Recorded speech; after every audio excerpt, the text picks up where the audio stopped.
tubanirizaako baganda baffe abatulabira wano ku butaka e Uganda n'abali emitala w'amayanja. Baganda baffe mwenna aberekereza kaddata kammwe ne musalawo mubeere ku mukutu nga mulaba business tips ze tubateerayo. Twagala okubanjulira amanya n'eddoboozi nze Sikegule era nga nyimiridde mu bigere byange olwaleero ng'omwanjuzi wa programu eno eŋŋanzi. Twagala okubeebaza mwenna aberekereza bye mulina okukola ne musalawo mubeere nate nga muwakinga ebintu ebikwatagana n'okuzimba bizinesi zammwe mpozi n'okutereeza obulamu. Njagala okwebaza ttiimu yaffe naddala eri emabega w'okulaba nti ebintu bino bikwatibwa ku mpewo, omwami Edward Watson. Tukwebaza ssebo era ne twogera okusaba abalabi baffe nti omwami ono yalondebwanga best photographer wa lifestyle era award nemuweebwa. Gwali eyo nga weetaaga ekifaananyi ekirungi, weetaaga vidiyo ennungi, weetaaga ebintu ebirala, omwami ono tugenda kuba tumuyisaawooko mu bintu byaffe wansi awo enamba z'essimu sobole omukozesa akube maama omukadde ajjudde envi mu mutwe ekifaananyi kisinga okubeera ekirungi. So n'olw'ensonga eyo tubasaba abantu bwe bati mubawe ku mirimu. By Uganda byoli Uganda, omuzungu gyayita bubu. So n'olw'ensonga eyo olunaku olwaleero ku seti yaffe ninawo menta wange, mukama wange, colleague, tutambula ffenna bwe tukola emirimu gya Logical Motivators ne Caplog Financial Consult.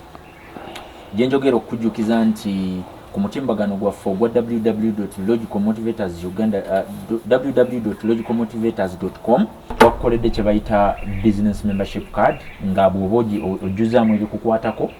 n'ogiteekayo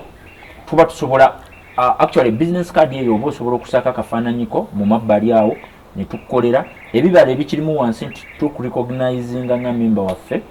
Then waliwo ebintu nga packs okukuwa ebintu ku miwendo egy'owansi, then nemubi nebintu ebirala ng'okweducatinga financially n'ebintu ebirala byonna oba obifunira ku ssente z'owansi oba okubifunira obwereere. N'olw'ensonga eyo tubakubiriza mubeere bammemba ba Logical Motivators era aba Caplog Financial Consult. Nga bwe weetaaga engineer, nga bwe weetaaga family doctor, bwe weetaaga ne financial planner. N'olw'ensonga eyo mugende ku website eyo muteekemu ebibakwatako ate tusobole okulaba nga tukwatagana ku mutimbagano. Tobeere ye emitala w'amayanja oba ng'oli Uganda wano, oli Nakasongola, oli Arua, oli Lira, oli Masaka, oli Rakai, then oli Mbarara oba oli Iganga, Busia, Tororo, n'otatutuukako ng'ogamba nti bananga abasajja abo okugenda e Kampala wala nnyo. Kumpi ddala kozesa omutimbagano gwaffe tusobole okukwatagana obulungi. So ku seti kuno negwattiddwako Dr. Bale Benjamin. Okusookera ddala ebimukwatako ebitonotono, mpozi anaatera okufuuka PhD graduate oba mu lufuutifuuti gwe baliyise doctor okubanga ekitiibwa ekyo kimuweebwa mu bintu ebyenjawulo, naye nga omulimu omukulu gwasinga okuba nga akola musomesa. Omusomesa mu lulimi olwaffe tumumanyi ng'omuntu agaba amagezi ng'agawa balala, naye ekyenjawulo nno kyakola nti agezaako okuyamba abantu okusobola okwerowooleza, si kuba impatinga. Era nze nzijukira bwe nabeeranga mu classes ze ekikulu tekyabanga kyaggaba bintu biri omuzungu byayita scholarly knowledge, naye yagezangako nnyo okuprovokinga okulaba ng'osobola okwerowooleza. So mu bimpimpi negatiddwako omukugu ono era nga omulamwa gwa leero gwe tugenda okuba nga twogerako tugenda kuba nga twogera ku kutya. Fear etegeeza ki eri abantu abakozi ba business? Fear etegeeza ki eri abantu abali mu kukola oba okulaba nga beekulaakulanya oba nga basuumusa oba nga bagezaako okutumbula obulamu bwabwe? Okutya kutegeeza ki eri gye bali? N'olw'ensonga eyo neegattaako tumwanirize ate asobole okutumenyaamenyeramu. Bw'amala otweyanjulira agenda tubulira fear, okutya ye akulaba atya, kubanga tumaze okukizuula nti ebintu bingi nnyo bye tufiirwa olw'okuba nga tulina okutya mu ffe. Era tulabye nga empires ennene zigudde lwa kutya, businesses ennene zigudde lwa kutya, ebirooto n'ebintu ebirala biweddewo lwa kutya. So okutya okwo muye akitegeera atya? So neegattaako nga tumwaniriza mu bitiibwa ebingi nnyo atweyanjulire era atubuulire ye okutya akitegeera atya era alowooza kukosezza kutya okukulaakulana kw'abantu. Sebo tukwaniriza. Nayanziza nnyo muganda Chris Lule batulaba mwenna ku mitimbagano kusinziira ku channels ez'enjawulo tubeebaza nnyo era tubaaniriza okubeera nga muli naffe ku lunaku olwaleero. Bantu bangi nnyo abali mu bitundu ebyenjawulo waliwo muganda wange abamu ku bo nga basinziira eyo mitala w'amayanja. Waliwo omu ku bantu oba gwe bayita kaddu olina ky'omumanyiko ebitonotono ali Canada ali omu ku bantu ababeerako okwo era alina ttiimu ye y'abantu bangi nnyo ng'abateerako wali Canada n'abeerako n'ebintu by'abayigiriza n'aba followinga programs zino. Abala bali Qatar, abala bali Dubai ne mu bifo ebirala. Tweyanziza nnyo, mwebalire ddala tu following. Waliwo omu ku ba technologist gwe neetaaga tu recognizinge omwami gwe bayita Rickman oli omu ku bantu ng'ogyeko Watson tuyina technologist yafuga website yafuga ebintu bino byonna websites zaffe n'okumanaginga social media platform mukulu mukugu nnyo mukulu Rickman webale nnyo essimu era ogirabe yeyitawo amannyo ogalaba gayitawo gakwatagana ku mukugu oyo nzo okubeera nga wali yagadde okumwebuuzaako era oba osobola. Omulamwa gw'olese guno nga mulamu mukambwe nnyo kubanga muganda wange the oldest and the strongest emotion of humankind has always been fear. And the old and the strongest fear amongst all fears is the fear of unknown. Katonda bwe yali atutonda nga bannansi, Katonda bwe yali atuteeka ku nsi, yatuteekamu ensigo ey'okutya. Era omuntu eyasookera ddala kisuubira okubeera nti yali alina ebintu by'atya.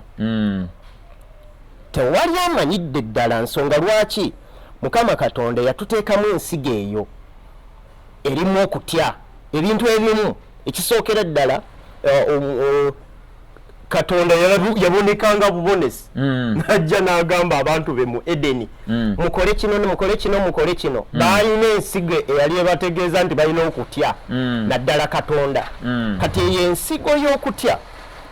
yatandika okukulira mu muntu n'ebeera papa ekyo n'etandika okweyongerayo ng'egenda mu maaso. Ekiseera ne kituuka nga buli muntu yenna ayina okutya omutonzi we. Kati eyo theory etambulira mu kye twali badde tuyita biblical concept oba entandikwa y'okutya naye ng'eyita mu ki ng'eyita mu ddiini. Naye ate ne bannasayansi nabo bamanyi ensibuko y'okutya. Ensibuko y'okutya abamu balowooza nti eyinza n'okubeera nga yaviira ddala mu biseera kubanga abamu balowooza bannasayansi bamanyi nti nno osanga Katonda ayinza okuba nga si yatonda omuntu naye ng'omuntu yajja evolvinga nga ajja akulaakula mpola mpola. Omu ku bantu abamanyi ffennya ennyo ye Charles Darwin. Ye Charles Darwin agamba nti ekiseera kirina okuba nga kyaliwo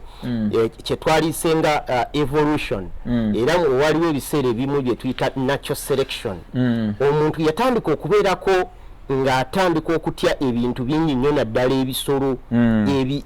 byali ayisizza oba byali atambudde ku mutendera gwe gumu naye. Era ensonga lwaki oba otambula eyo n'osisinkana omukyala, abakyala batya ebintu bingi nnyo nakubadde bingi nnyo bye batya naye omukyala atya ekisaanyi. Kituufu abamu enamba esinga nojja omugamba kisanyi kikyawo ayinza okwesansabaga n'engoye n'azijjamu. Kati okutya kuli nakyo nakubadde embeera bwetyo bweri. Tutera okugamba abantu mu psychology nti human beings are born tabula rasa. Wanji mama human beings are born tabula rasa, nti abantu bazaalibwa nga omutwe gwabwe balina kye tuyita empty slate nga tebalinaako kintu na kimu. Omwana omuto nga yakazaalibwa tabeerako na kyatya. Memory card ebeera 0. Era wabeerawo ekiyitaayita bwatyo, asobola okukwata ku kisaanyi, asobola okukwata ku musota, ng'asobola ogikwata mu mannyo. Kitegeeza ki? Nti mulimu okutya okujja kukula mpola ng'omuntu alaba ebintu eby'enjawulo. Era waliwo ebintu ebireetera omuntu okutya nga teyazaalibwa nabyo. Ekimu ku byo ekireeta okutya y'eddiini. Kikwewuunyisa nnyo nti eddiini etusigamu okutya naddala mu bukozi bw'emirimu. Ekyokulabirako bagamba nti the love of money is the source of all evils. Nti gwe gy'okoma okwagala ennyo ssente, sitaani oba omwesembereza. Watifu bw'okikyusa muno gamba the lack of money. Kakati eddiini etuyigiriza kiri. Nagamba era nange omwana gwe oyagala ennyo essente, okwagala ebintu yensibuko y'ebibi ebingi. Omwana gwe oyagadde nnyo eby'obugagga.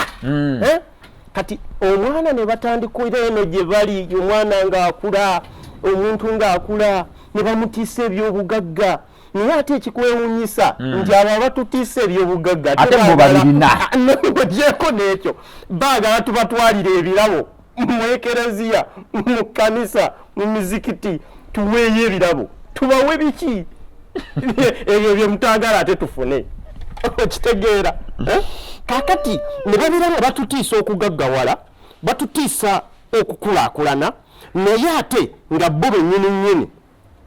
baagala ate tubawe obutono bwe tukola ki? Wansi awo ng'osimbyewo akati actually. Waliwo omwami yaŋŋamba nti bano abasajja be tutwalanga abasumba baffe oba abantu abatutwala mu byenzikiriza, olinaŋŋa nti batunzi ba bintu, batunzi ba kutiisatiisa. Kati omuntu buli lwamala okukuguza ekintu ky'okuba nga akulese mu mbeera etya,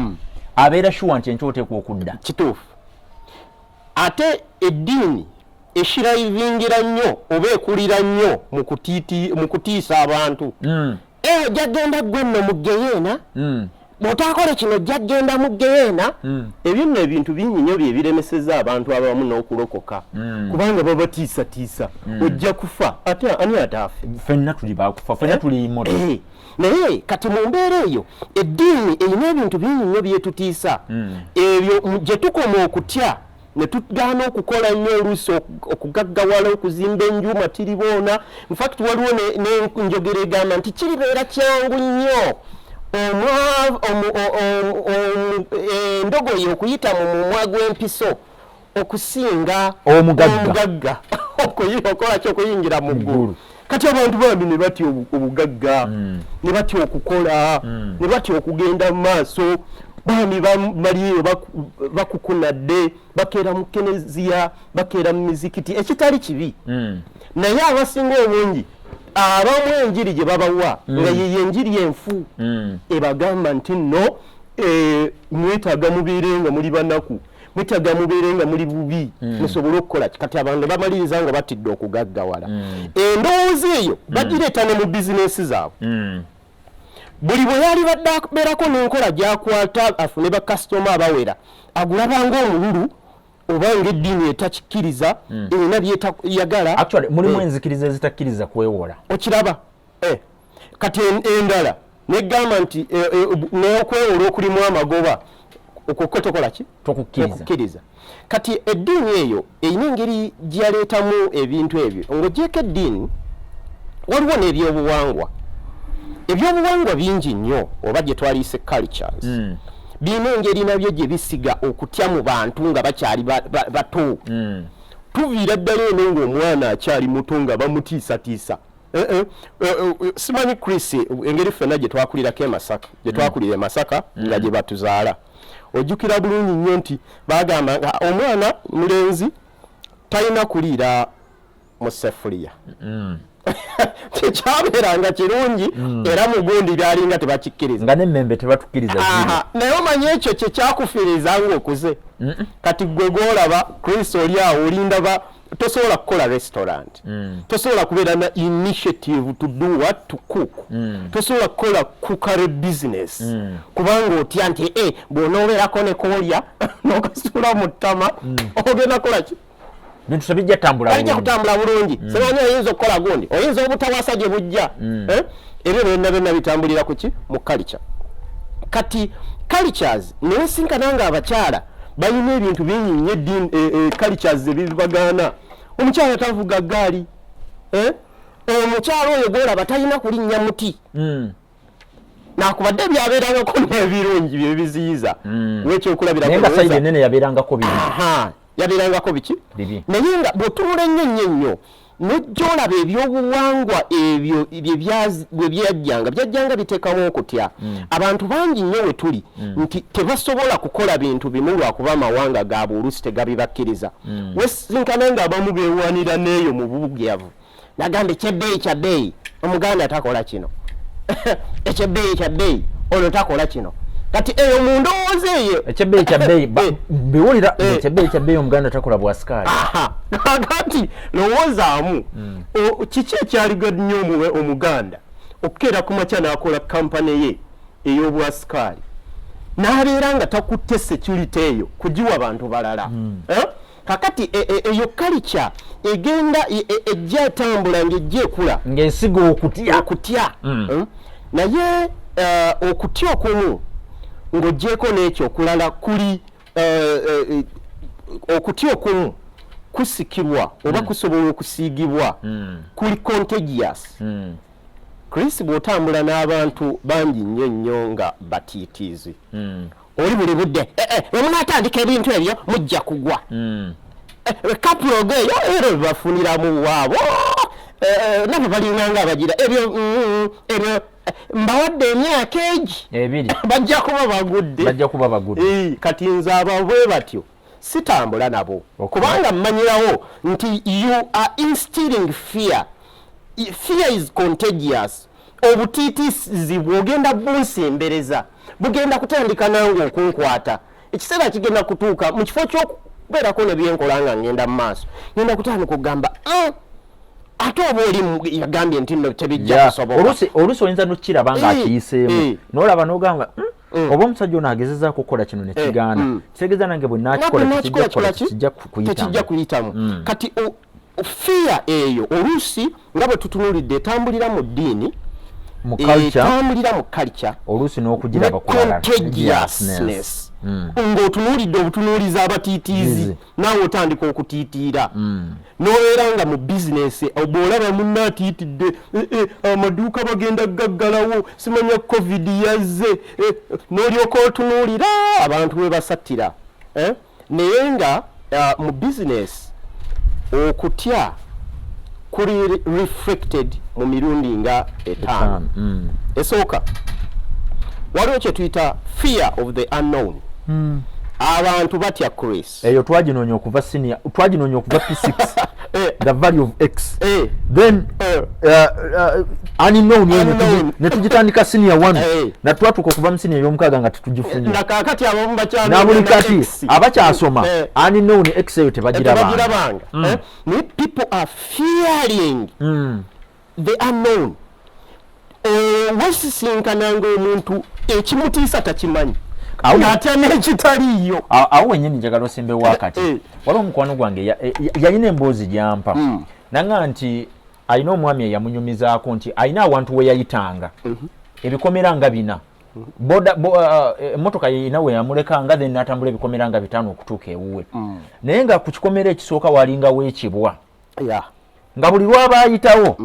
kirina okumufubutula nga buli lwe kimulaba kirina okumufutula era nga emisinde gyadduka okuva ku kikomera we bamulese okutuuka ewuwe giba gyambwa nekikikolera ebbanga eryawerako naye olumu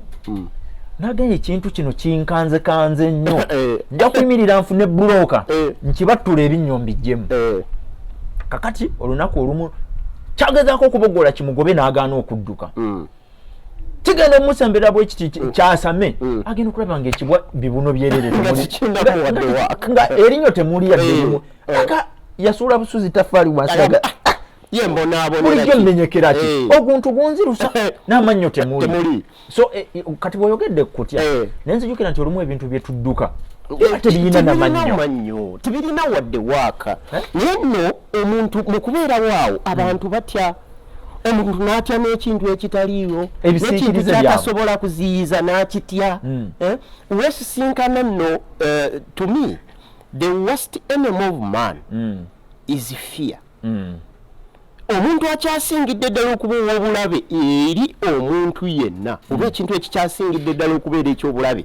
era okubeera ng'omuntu yali badde takyesembereza kutya and the only thing I fear is fear itself. Nze bwe bukya ku makya ne neeraba nti ntandise okutya ntandika okutya ekyo kyokka kyekintiisa ekirowoozo ky'ofuna mu kutya ekyo kyokka kikutiisa kyokka ekintiisa mu nsi kubanga nze nkonfrontinga n'ebintu mmanyi n'okwecekinga nalinga nange ntya nnyo amazzi ningamba lwaki sikeera ku makya neŋŋendako ku nnyanja nenkwata eryato nenyingira munnange nayingira eryato neŋŋenda nentandika okuvuba nentandika okukwata wano na wano ne bizinesi ezimu nentandika okugamba lwaki sizikolera nakalangala naye nga bw'ogira bwoti ng'okukaira ku makya nogamba nti ngenze ekalangala ninye ffere tulina nno munnange wadde kyokola ki kyotya kati abantu baleeta okutya bye batategeera mu bizinesi zaabwe omuntu oli mu kutandika butandisi bizinesi n'otandika okukankana abo n'atandika bizinesi eyinza okugwa that is fear of unknown gitandike ekulemerere bulemezi ng'oggyeko okutya ebitategeerekeka mu bizinesi wabeerawo okutya enkyukakyuka abantu bangi fear for change enkyukakyuka zijja mu mirundi gya njawulo wasobola okubeerawo enkyukakyuka mu tekinologi oba mu tekinologiya abantu abaali bakozesa typewriter ne batandika okukozesa computer ne batandika n'okukozesa gundi ne bekyusa naye kati bw'ojja newesinkana omuntu bw'aba abamu batya nti ebintu ebimu ebizze bigenda basuula eri ne bagaana n'okulowooza mangu ku kiki kye basobola okukola kati enkyukakyuka buli bwe zijja mu tekinologi batya kati ate wabeerawo n'enkyukakyuka mu bizinesi ezeekuusa ku kye twalise tastes and preference abantu bakyusa ebintu bye baali baagala kati omuntu ayinza okubeera nga ayina luli twalinganga tukwata obusimu bwaffe bumapeesa ne wajja essimu ez'ebbeeyi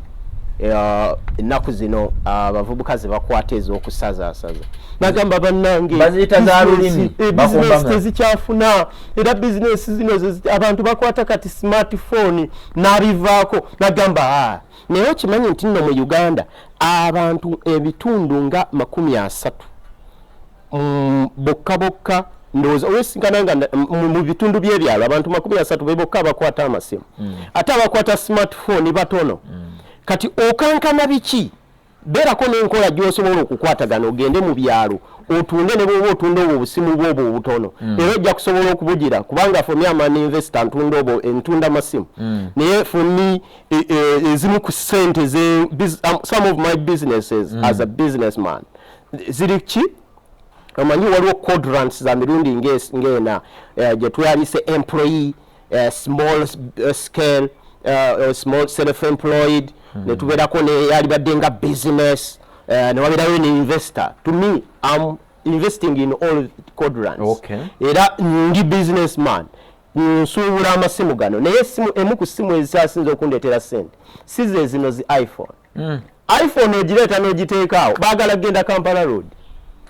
naye ate nga buno bumapeesa buli muntu asobola okukagula n'omwana omuto yakayiga okugira tewali lunaku luziba nga totunzeeyo pieces ziwera 20 ne weesisinkana nga abantu bakyagira batya enkyukakyuka kati embeera eyo ey'okutya enkyukakyuka eyina engeri gyekosaamu ki abantu changes oluusi ng'oggyeko ekyo zibeera even within the business environment itself. Business yennyini ejja n'efuna enkyukakyuka omwana n'agenda mwana abadde amukolera omukozi n'agenda n'olaba wakankana n'akankana n'atya neyatiribira olusi na ekisinga omutiisa nti business idea agenze nayo naye kiki ekikugaana okubeera nga omwana oyo wamumentalinga bulungi omuinspiringa omumotivatinga omufaako bulungi omusasula bulungi aleme kuddukako ate ne bwaba akudduseeko biki byokola mu bizinesi yokulabika nti nomukola ki omusigaza waliwo omwami yagamba nti ebiseera ebisinga bwe tubeera n'abakozi bano yes, we tend to sell them numbers and once you sell numbers to an employee tezimumotivating because numbers they do not add to him numbers zigatta kugwe nanyini business kakati gwe buli lwogezaako communicating numbers to your employees kibeera kitegeeza you are not selling the vision. Very true. Kati obo ina communicating kijali obo ino communicating his availability and his contribution towards the growth of the business ate naye agenda gifuna mwacha then n'okubalaga kye twaliise big picture ebiseera ebisinga omwana omulaga kantu kamu kasaala njakuwa emitwalo gya 5 njakuwa akakadde n'okomaawo naye vision kijotaddewo for the future kati nkuwa ekyokulabirako nze mu kampani omwange tulina vision, company vision to be a center of excellence in provision of quality entertainment and lifestyle technologies ye vision abaana babuulira nti mu Uganda yonna ffe tulina okusinga mu kufulumya entertainment era mu buli location we tulina because I invest in sounds buli we tulina sounds ezimu kuzo nga izo disco wesinkana nga bakola balina okufuba okulabika nti be basinga omwana n'abeera wali n'agamba anze DJ Cuts mu buli location gy'abeera n'abeera nga yasinga then on top of that n'omulaga vision nti ate tetukoma kukubeera na disco yokka tetukoma na kubeera na entertainment technologies and lifestyle technologies wabula ate nkwetaaga olunaku luke nga oli omu ku bantu abakyasinze okubeera successful nga wayita muno n'omumentaling okubeerawo nti ne bwaba yava wano n'abeera ng'agenze wantu ng'alina kampani gy'akolera ne bwalibeera ng'avudde mu bizinesi yo n'abeerako ne kyakola asobola okukola bizinesi ye n'abeera successful kubanga wamumentalinga wamukola bulungi omwana bw'atyo ne bw'avaayo asobola okudda n'asigala nga ajja okukola naye obuzibu bwaffe buli wamu nti enkyukakyuka ezo ezibeera mu kampani bwaffe mwennyini nazo bwe zijja zitukiisa okufaako obufi n'omaliriza nga kampani ekkubye ekigwo olw'ensonga ezo kakati okutya kuno abantu baffe bano naddala abatulaba balyagadde okumanya okutya Yesu weekuli era nange ngenda kugatta ku ddoboozi lya Dr. Bali nyongereko ngambe nti ebiseera ebisinga okutya kulina ebintu byekutujjako ate nga byebisinga n'obungi ebintu bino okutya byekutujjako okutya kukulowoozesa nti waliwo akuloga ate nga teri akuloga okutya kukulowoozesa nti toyina qualities zikumala kukola mulimu gw'oyina kukola ate nga bambi qualities ezo obeera nazo okutya bw'ebeera paayi kutwala kumpi ebitundu 85 ku buli 100 n'omaliriza ng'osigazaawo ebitundu 15 ku buli 100 kakati enjawulo eriwa abantu bokka ababeddewo mu bulamu era ne babeera ba mugaso ne bakola ebintu abalala bye batasobodde kukola ne batakula awalala bwe batasobodde kutakula era ne balekawo lasting legacies abalala ze batasobodde kulekawo kubeera kuwangula kutya dokita abadde alina emirundi gy'okutya gy'ayogerako nange mu actually mu ngezezaako kola research about fear era nkakasanga gye bunajjako awo abantu babadde nga batubuuza kakati bwe mubeera abakugu lwaki temulinayo bitabo bye tuyinza kusoma omulimu ogwaffe era obutume obwaffe n'okuyitibwa kwaffe si kubawa bitabo omuntu n'awandiika ebitabo 3 naye nga temulimu kyosobola kusigaza myaka gimala 10 twagala tuwandiika ebitabo abakulu bali bye bawandiikanga n'owandiika ekitabo okumala emyaka 3 naye nga bw'okiwa abantu bagenda kukisoma emyaka emirala egiddako 20,000 bwe buvunaanyizibwa bwe tulina olwaleero so mbadde ngezaako okukulaga nti bw'ogenda n'oweeyambisa ekitabo ky'omwami gwe bayita Napoleon Hill n'ogenda mu chapter 15 gye bayita sound health the 17 principles of success oba stroke think and grow rich ekitabo ekyo ogenda kwesanga nga kirimu the fear of poverty the fear of criticism the fear of ill health the fear of loss of life or love the fear of old age and the fear of death mu mwaka gwa 2015 waliwo omwami gwe nali ndaba actually omwami oyo bwe namwetegereza obulungi amanya ge sikyagajjukira but yali ateereddwa mu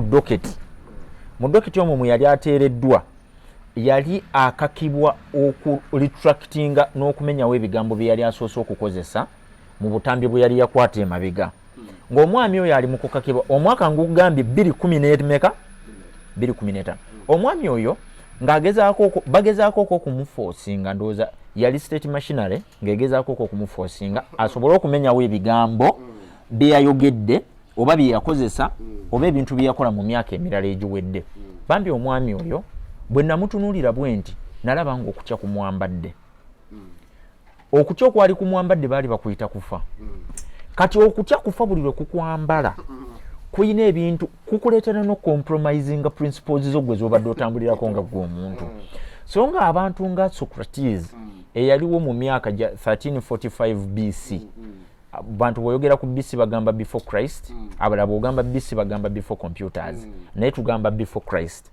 kati okutya okwo waliwo omwami gwe bayitanga Socrates yakola kyamaanyi nnyo mu kukyusa okulowooza n'okwefumiitiriza omuzungu kyeyaliise critical thinking okutya okulowooza okwo kw'okwefumiitiriza omwami oyo yakubeerako ebbanga ddene era n'akyusa ebirowoozo by'abavubuka okukkiririza mu bwakatonda era n'obwakabaka obwaliwo ebiseera ebyo kuba baalowoozanga nti ekibuga ekyo kyafaanananga bwe kyafaanananga olw'okubanga abantu bakkirizanga mu bakatonda be baali bakkiririzaamu omwami ono n'avaayo n'endowooza nti buli kintu kyonna kyokkirizaamu kiteekwa okubeera questioned era ye nga kulembeza ebintu bisatu ekintu ekyo kyogenda okwogera ky'amazima ekintu ekyo kyogenda okwogera singa oba tokyogedde kirina kyekigatta oba kyekikutoolako n'olw'ensonga eyo yagendanga okumalirizanga ekintu kyaba buli kintu kyonna ekyayitanga mu mulamu bwe nga kiteekwa okubeera questioned kati omwami oyo yasimbibwa mu kaguli ng'omusango ogumuvunaanibwa gwakutaataaganya nakuafectinga nakusesetula birowoozo by'abavubuka ne batandika obutawa bakatonda kitiibwa era ebiseera ebyo ekibonerezo ekyagabibwanga kwabeeranga kuwaŋŋangusibwa oba okugamba va mu kibuga Kampala odde ewalala kati ono omwami gwe mbadde njogerako mu Uganda eyalina ekibiina ky'ebyobufuzi naye nga bagezaako okukyusa principles ze n'ebintu byakkiririzamu ng'okutya kuno kwenkugambye fiya kumwambadde omwami oli Socrates gwe nkugambye ye yagamba ebibonerezo bibiri okufiira honorably mu kibuga Greece mu nsi Greece Athens kyekibuga oba okuweebwa ekikopo ky'obutwa bwe bayitanga Emlock poisonous Emlock n'agamba nti nze obutwa obwo mu bumpe mbunywe ne sigenda kuseeseetula principles zange oba bye nayogera oba bye nzikiririzaamu nti bye biki bye bituufu era omwami oyo yaweebwa ekikopo ekyo n'abunywa n'afa kakati abantu baffe bano mbagamba ekintu kimu mu bulamu bwoba opiikinze ekintu ky'okkiririzaamu ng'omanyi nti bwe bulamu bwo ng'omanyi nti kwekukkirizako ng'omanyi nti kyekintu ekituufu kuwoyimiridde era ge mazima mukama waffe yali badde takkiriza kuwanikibwa ku mulaba ekyokudibwamu kyali kitono nnyo nti nzikiririza era mpa ekitiibwa obwakabaka obuliwo naye yagamba oyogedde mu kutya okufa abantu bangi nnyo munnange nno ekimu ku kikyasinze okulemesa bizinesi z'abantu okugenda mu maaso kwe kutya okufa obusente bwe aba yakabukolakolawo bwe buti n'atandika okugamba munnange nnyinza okufiira awo obwana bwange bunaafa bwebaka luddawa bwe naafa bunaaba bwebakawa n'alyoka akwata kapito yenna n'amugja mu bizinesi bw'amaliriza omugja mu bizinesi n'amutwala n'amugulamu epuloti n'azimba enju abaana be gye banaasikira n'otunuulira n'ogamba laba bano omwana wo kiki kyasinga okwagala okwenyumiririzaamu eyo enju amatiriboona gy'olina oba omwana wo yalinyumiddwa nnyo okusisinkana bizinesi eziriwo ezeetadde oba ng'enju z'abapangisa ng'ezo apartments ng'ezo ng'akimanyi nti agenda kuggyamu essente zizojja okumuweerera paka bw'alikola ki bw'alifa naye abasinga obungi okutya okufa kubamaliriza ng'oluusi bajjeemu gundi sente ne bazijja mu bizinesi ne baziteeka mu luxuries muntu n'agamba ntidde nnyo mukyala wange ayinza okubeera ng'atambula n'afuna obuzibu kamugulire emmotoka ekyasinza okubeera matiriboona n'akwata sente n'azijja mu bizinesi tetugamba nti bakyala bammwe temubagulira mamotoka bagamba nti bakyala bammwe temubafaako naye beera calculative beera ng'omanyi ddi lw'olina okubeera nga okwata ku ssente naddala eza bizinesi abantu bangi nnyo okutya okufa kubalemesezza okukola business ideas ez'abatonderwamu okukola ekyokulabirako ng'okugamba nti kati kaŋŋende nnumbeko mu nsi ezituliraanye nakubadde ziri mu conflict ŋŋendeko Sudan ŋŋendeko Somalia ŋŋendeko wa bali ku kyalo kwe baazaalibwa beebase bagamba nange oyinza okgenda eyo n'ofiira eyo obwana bwange naabulekeraani kakati eyo enkola eyo ey'okutya okufa tumaliriza ng'oluusi ennyo kulemeseza bizinesi nyingi kubanga kujjamu capital mu business ne tukuteeka muki mu luxuries. Abantu baffe bano babadde nga batubuuza nnyo ebiseera ebisinga nti okutya ku actually waliwo omwami ennaku ezo yawandiika naga nti nze nalibadde ndi great businessman naye nyina okutya kw'amaanyi oli yatuuka n'okuŋŋamba nti Chris wali weewozeeko ne mugamba nti nali nyingiddeko koloni eweza milioni 10 nangamba looni eweza milioni 10 oyinza kumalako otya nayo mu nsangi zino ne mugamba nti ebiseera ebisinga abantu ekibatiisa okuyingira looni si lwakuba nti batya nti bizinesi ze bajja okukola tezigenda kuvaamu ssente zigenda sasula looni naye abantu ekibasinga okubatiisa okuyingira looni fear of a loss ebeera mu lack of discipline to manage omuntu sente era ekyo ndowooza nga bw'okyogedde kituleeta ku kyetwaliisenga risk management fear of taking risks abantu bangi nnyo batya okukola ebintu ebibasoomooza kati ngaawo mu kifo ky'okumanya nti yalibadde ayina financial plan yalibadde ayina risk management program yalibadde ayina strategic plan emuyamba okubeera nti ekizibu singa kibeera kizze agenda kyaŋŋanga bw'ati ebiseera ebisinga obungi balina bizinesi zaabwe tebabikola ebyo kati n'omaliriza nga omuntu ofunye ssente oganye okufuna looni ka bizinesi ko ne kabeeraawo nga tekakula ate n'abamu abazifunye ne bamaliriza ng'omuwulira nti yagenze kwanjula yaguze ettaka simanya n'azimba mansion ekuleetera ssente mmeka omwezi nga guweddeko awo wenyini w'obadde oli wenjagala nzire okwongera okukkaatirizaawo oyogedde ku kutya naddala tubadde tuli ku kutya okutekinga risks abantu abasinga tubalabye nga balemereddwa naddala okubaako ebintu byonna bye beekolera mu bulamu naye ng'ekisinga okubatiisa kwe kugenda kwe kuyingira gye wayise unknown mu kitabo ky'omwami gwe bayita Victor Franco kye yawandiika ekya Man's Search for a Meaning yakiwandiika ng'ali mu Nazi camps Sematalo owokubiri ng'awedde omwami we Victor Franco ekitabo ekyo actually nkisomye kati emirundi okugyeddira nsunsa n'emirundi 40 ayina example gye yaweeramu ey'omwami omwami oyo yali naye mu camp ku bantu balinga ba fugitives kati ne bamugamba nti ebiseera ebyo ekibonerezo kyabeeranga waliwo olujja olutaggulwanga naye nga baluggulwa oluusi okuteerawo abasibe then wabeerangawo n'olujja olulala oluggule nga court session bw'eba ewedde mulyango gwe olina okuyitamu then n'ogenda n'ofeesinga firing squad y'omwami Hitra kakati omwami ono bw'amala okuva mu kooti ne bamugamba olina choice 2 okugenda ku firing squad oba okuyita mu luggi luno lwe bataggulangako omwami yabuuza oluggi luno lwe bataggulangako eriyo ki ne bamugamba naffe tetumanyi naye gwe olina chance 2 kugenda ku firing squad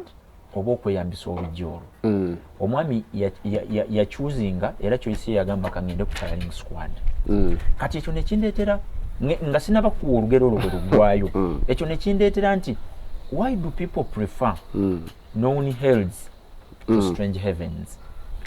omwami oyo later on bw'amala okugenda ku firing squad nga bamaze omukuba amasasi omukuba namawulire yali mu kisenge n'abuuza abakulu abaali mu court session nti oluggi olwo olutali luggule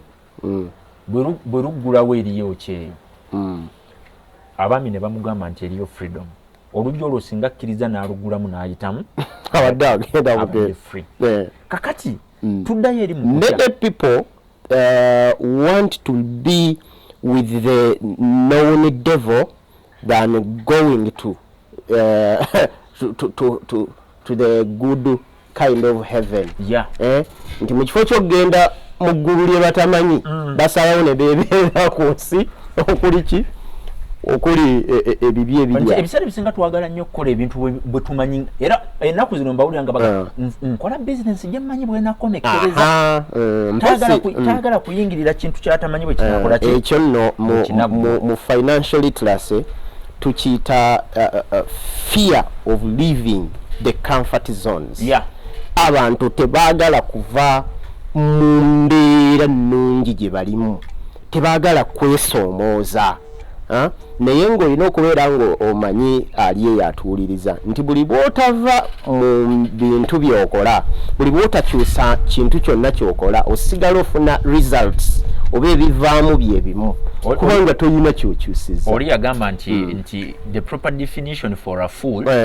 is doing the same thing over and over again but expecting different results. Omuntu bw'aba tagezezzaako kufuna ngeri gy'akwetaasaamu era njagala kukubiriza abantu baffe bano abatulaba nti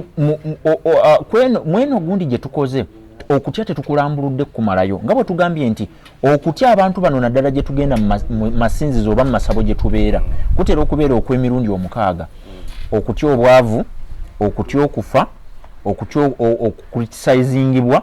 then okutya okufiirwa omwagalwawo okutya okwokukaddiwa n'okutya okufa. Omuntu yenna awangula okutya okwo mu businesses ze z'abeera akola abeera muwanguzi. Kyova olaba nti ebiseera ebisinga abantu abatatya kufa balina ebintu ebyenjawulo bye bakola. Wali obeddekaawo mu jjaamu ng'ovuga omuntu n'alyoka akufubutuka kkono ng'ate ogiraba nawanuwe n'alyoka akwisaako emmotoka nga nkambwe nnyo n'ogamba ono alagawa kyokka nga n'eri eriyo abasirikale naye n'agibatwalamu ate munange eky'omukisa omulungi ekitera okubeerawo mu bintu ebifaanana bwe bityo abantu bwe batyo tebabakwata ate gwagumidde mu layini n'ogamba nti kaŋŋende mpolampola mpite ku bantu bano ebiseera ebisinga ffe basinga okutayiza. Kakati mu ddakiika emu dokita nga tumaliriza abantu bano tumaze okubalaga okutya kwe kuliwa era n'obayitiramu n'obalaga nti eddiini zisomesa okutya culture ebalaga okutya then okutya kuli contagious nti buli lw'otwambula n'omuntu ng'alemereddwa wano na wali oba ebiseera ebisinga ng'alina ebintu byakoze neti bitavaamu nga bwe birina kuvaamu nga naddala byali byetobeseemu okutya naawe mwennyini okutya kumaliriza kukwambadde. Nze nakubwako amasannyalaze nga ndi muto nali nkozesa paasi amasannyalaze ne gagenda gankuba ne gansammula eri naye okutya okunkakasa nga tekunva mu paka olwaleero buli lwe nkwata paasi manyi okulira obuntu nga buntambula mu mukono ne mu magulu ne mu lubuto ne nga gagenda kunziramu. Then wayogedde ku ky'amazzi nti watyanga nnyo amazzi. Nze amazzi ago nagafunirako experience mbi ennyo nga nkyali muto. Twali tuva kukyalira ssenga waffe eyo ne tubaako we twatuuka mu nnyanja wakati enkuba n'etonyanga nnyingi nnyo nayina emyaka nga 7 naye memory eyo sikakasa nti erinvaamu enkuba n'etonya nnyingi nnyo ate nga twali mu bwe bayita bukanu buno obwato obwagabaawo bwenkaso obwa bwe bayita pala enkuba eyo yali nnyingi nnyo baali bansibiridde amammonde amawogo n'ebintu ebirala byonna ndeetere maama omusajja yali andeeta yamaliriza byonna abijje mu lyato n'abisuula mu nnyanja n'obugoye bwe baali banguliddeyo nzireyo okonnyambalemu n'alyoka nkwasa obusowaani buno obwa plastic obwo n'entandika okusena emirundi 2 mu myaka egyo emito. Okuva ku myaka egyo nasalawo n'enkola okwerayirira neŋŋamba siridda ku mazzi oba ki naye lumu mu gira emirimu gyaffe gye tukola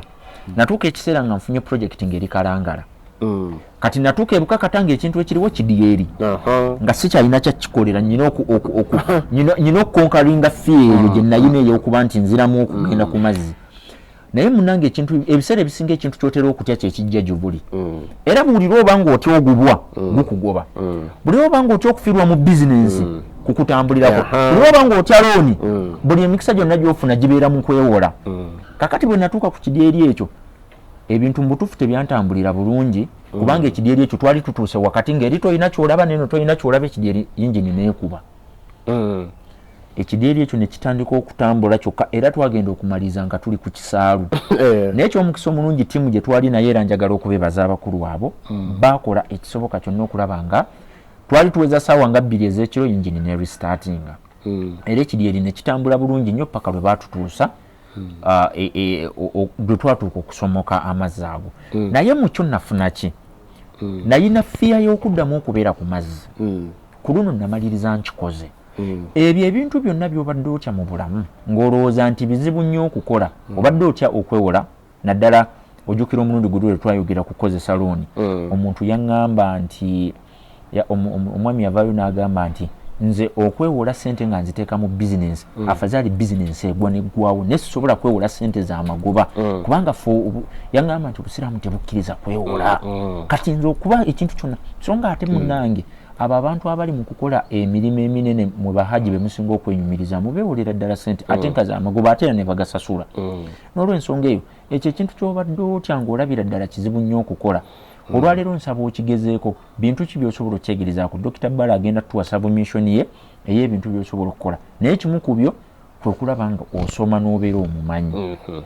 buli lw'obeera omumanyi ebiseera ebisinga losi mu bizinesi tosobola giziyiza wabula osobola ogiminimizinga naye banga eyali badde emalawo obumazi bizinesi eyina kyegikosaako kitono kuba mulimu ebintu ebiri outside your control nga tobirinaako kwegamba kyoyinza bikolako okugeza si gwogamba gavumenti nti mwongeze omusolo ojja kuba oliawo nga byokola babibinisa omusolo ekibadde kya 25 nga kya 35 mulimu ka 10% increment ogenda gusasula oba ogenda giggalawo odduke toyinawo okikwataganya so mbadde nsaba dokita mu kuwumbawumba abantu baffe bano njagala obatulagire bintu ki bye basobola okukola okukunkalinga feya ekisookera ddala kwe kumanya nti okutya kubeera mu ggwe and whenever you fear you become your worst enemy buli bwotandika okubeera nga otiitiira nnyo gwe mulabewo asookera ddala era omuntu omulungi kyeyali badde akola kwe kuteekawo ebyo ebintu byasobola okugamba nti biziyiza oba bimanaginga risks living a riskless life is not worth living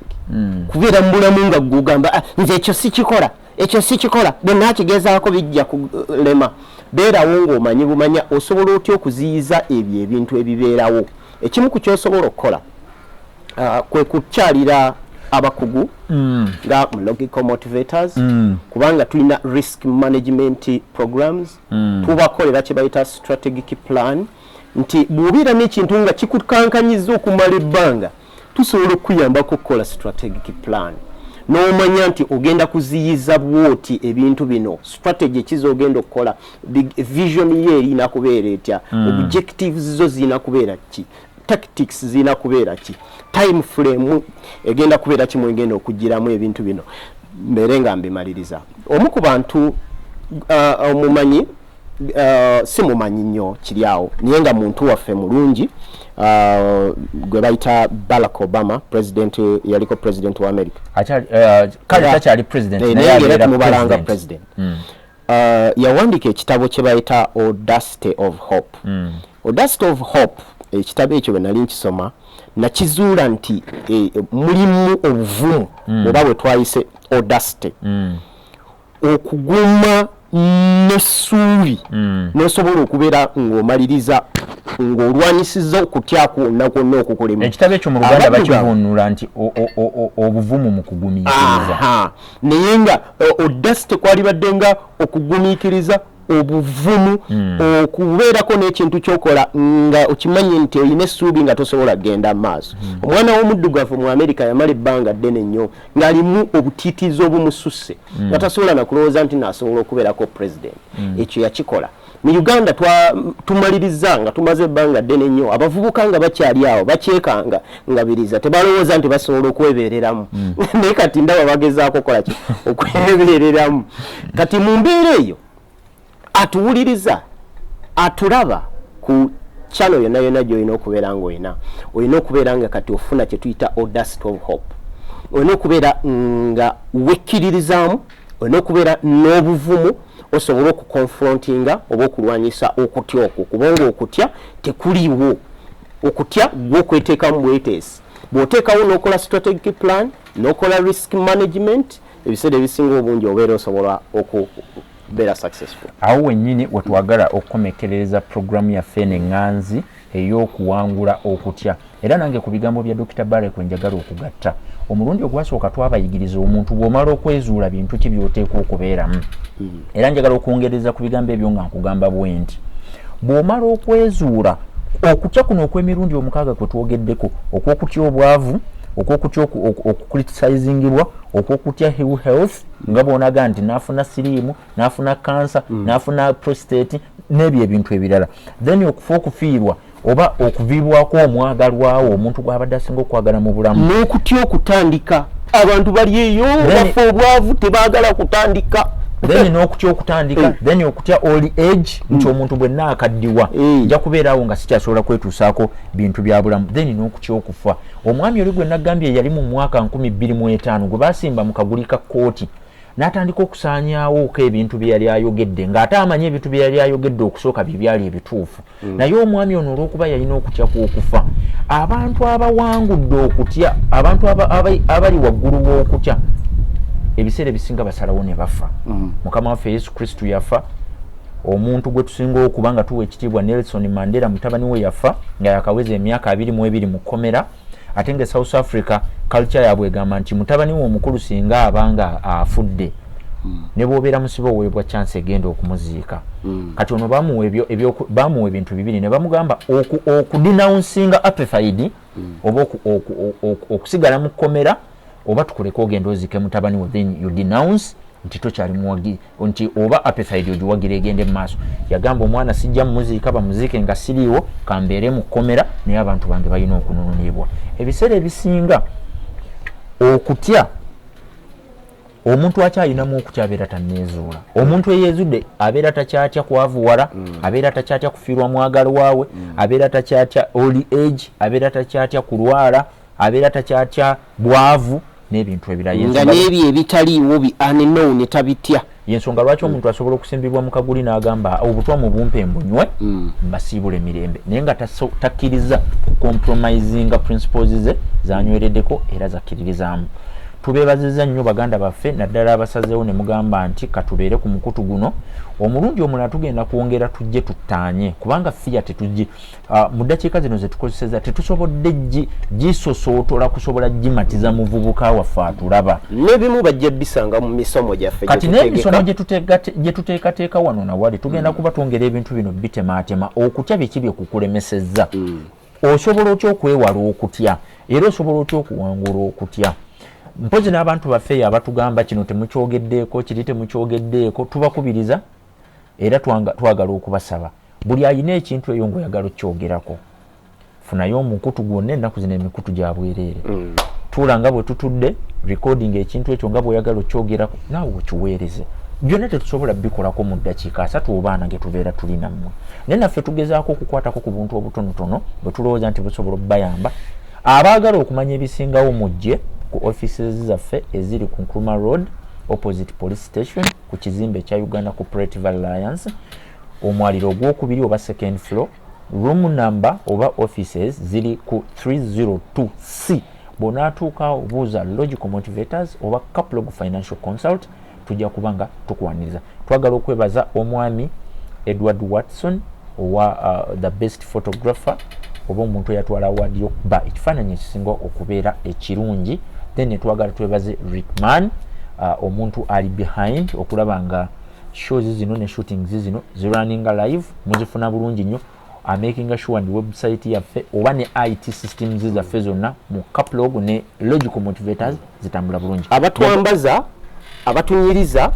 tiimu eyo nayo gyogereko eri eyo kubanga nga tetunajja wano sebo bamala tukolako bamala tunyiriza bamala tukola kino kisobola okufaanana obulungi nga bwe muli nga bwe mutulaba. Waliwo ne kampani emu yali eyagala ebeere nga yeesasula esobola okubeera nga yetunyiriza nga tetunajja mugundi naye nga akalango kaye kayitawaawo